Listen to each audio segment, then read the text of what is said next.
Hey guys, loading on my Dillon 650 XL. We're loading 9mm, 115 grain. They're the extreme bullets.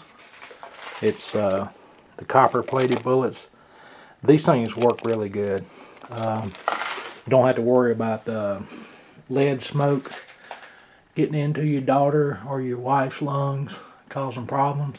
The maximum charge is 4.7 a bullseye. I'm loading at 4.5 based on the Dillon scale here.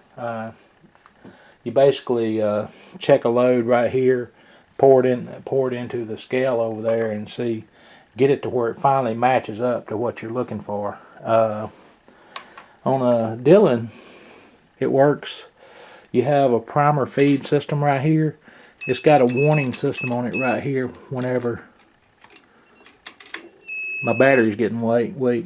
Whenever this little stop right here comes and presses down on it right there, it causes that audible warning.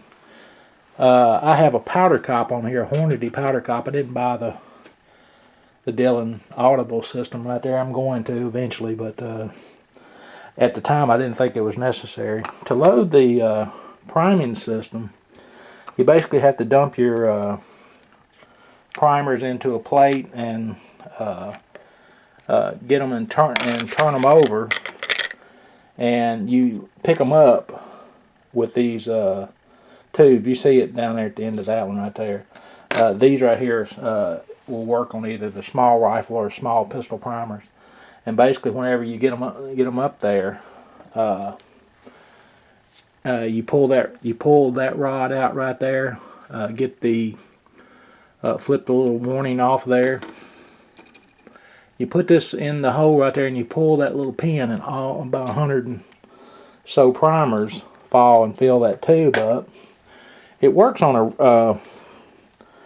a rotary system. You see right here, it's just like a revolver. It comes around and picks up primers and feeds them right into underneath that case in the station 2. Station 1 obviously is your decapper sizer. Station 2 primes it, flares it, and then receives the charge. Station 3 is the powder check, is what I've got. And right here at Station 4 is where you add a bullet. Station 5 is empty, seeing as how I'm loading 9mm. If I was loading like 380s or 40s or 45s, I would have a factory crimp die in there, and this would still be where I seat my bullets, and then it would crimp the case over there. But you know, 9mm being tapered cases, that station's empty. So this die here seats the bullet, and it does the crimp as well. So what I'm going to do is give y'all a run through on how this works right here. I've got one of the aluminum roller handles. I thought I really needed it, but it actually causes a blister, a callus to build up right there on my hand. So I'm more comfortable with the ball bearing system right there. I'll probably wind up selling it. That thing is $45. But you know, Dillon is kind of sort of like Harley Davidson. Harley Davidson, the HD stands for $100. Every time you add something, $100. So I'm going to put this thing through the paces. I've got my bullets off to the side over here. I didn't even buy the little bullet tray here. It would be convenient, but there it is. It's $45. So hey, I'm cheap right there. I'm going to set the camera back in its cradle, and we're going to get it fixed where we see what's going on in this area right here. You'll notice that all I'm going to do here on station 4 is just add a bullet the whole time. I'm going to run it until you hear the audible sound of the primer system. All right, add a bullet. There is one thing I am doing. You see how the shell plate turns? What it does, it makes a real sharp pop right there. And you know, loading 9mm cases, the cases are almost full. Well, good 3/4 full. And whenever it hits that little area right there, sometimes it'll dump some of the powder out. So what I do, you'll watch on this next go around, I grab a bullet and then I take my bird finger here and I catch that case as it comes around and keep it from flopping. That way it doesn't throw powder out. Hornady has that figured out right there. They have like a half step turn on theirs. Each time they go around, it only turns halfway in between, and when it comes down, it goes that extra little quarter turn into position, and it's slow, so it doesn't spill the powder like this will on short cases.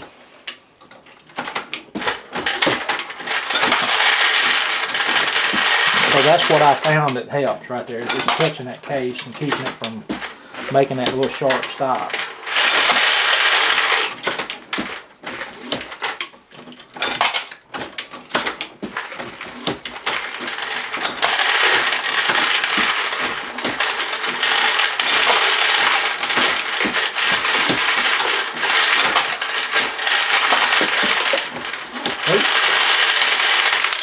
We have a case jam up there. I'm going to have to fix that real quick. You see what's going on there. Sometimes these 9mm are short enough, they'll block that funnel. It only happens. This is the first time it's happened in months, but it will happen, as you see. So let me get these out of there. The Dillons, they're great, but they have their little quirks, just like every other press out there. And so y'all watching this and you hear everybody saying you gotta have a Dillon, and they're perfect. Well, they're not. If this little area right here is not lined up just right, it will jam. See, it has an automatic sensor. Whenever it gets here, it cuts them off from feeding the turntable from feeding. So we'll get back now that that's cleared. And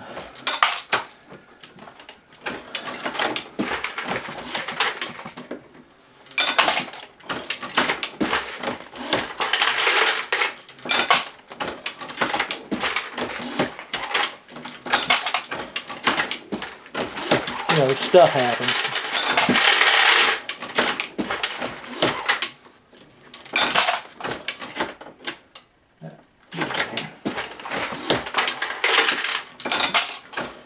It actually dumped about 4 or 5 cases onto the floor down there. Luckily I got carpet, so when it hits the ground it pretty much stays there. Primers are easy to find too when they fall on the floor.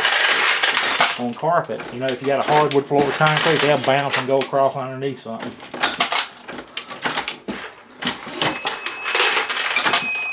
Alright, you're hearing the priming system warning go off right there, so we're going to take care of that right there. I don't know if you can see it from over here where I'm at, but I'm getting one of these primer tubes that I've already gotten filled. I know you can't see it there, but basically you flip it and you pull the little pin, and there they went. I went 100 primers loading into the system. So we're good to go again. I just put my little clip back in here and put my follow rod back in the system. Grab another bullet, get back on here, and go again. So that's pretty much how a Dillon works. I've got a light set up on this. It's actually a Hornady light. It throws a lot of light in the subject, but it throws glare on the camera. And show you how that works right there.